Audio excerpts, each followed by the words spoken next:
देखी रूप मुनि विरति विसारी, बड़ी भार लगी रहे निहारी। लक्षण तासु बिलो की भुलाने, हृदय हर्ष नहीं प्रगट बखाने। उसके रूप को देखकर मुनि वैराग्य भूल गए और बड़ी देर तक उसकी ओर देखते ही रह गए। उसके लक्षण देखकर मुनि अपने आप को भी भूल गए और हृदय में हर्षित हुए, पर प्रकट रूप में उन लक्षणों को नहीं कहा।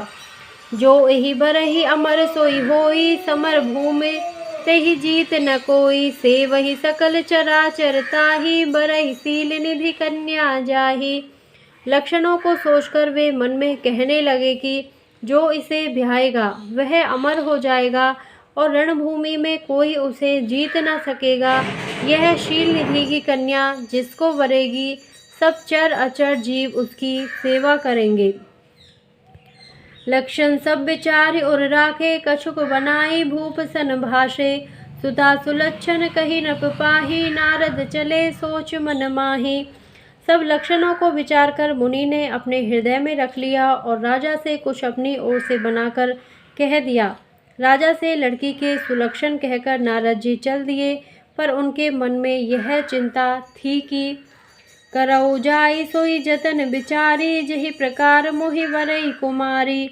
जब तप कछु न होई तेहि काला, हे विधि मिलहि कवन विधि वाला।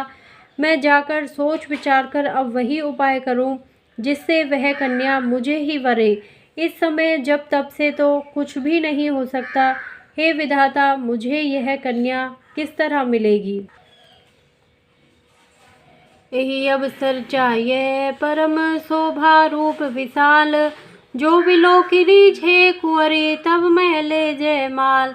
सियावर रामचंद्र पद जय शरणम, मंगल भवन अमंगल हारी। द्रवौ सुदशरथ अजिर बिहारी, दीन दयाल विरद संहारी। हरहु नाथ मम संकट भारी।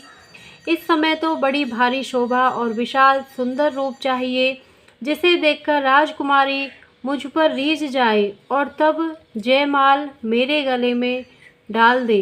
जय सिया राम।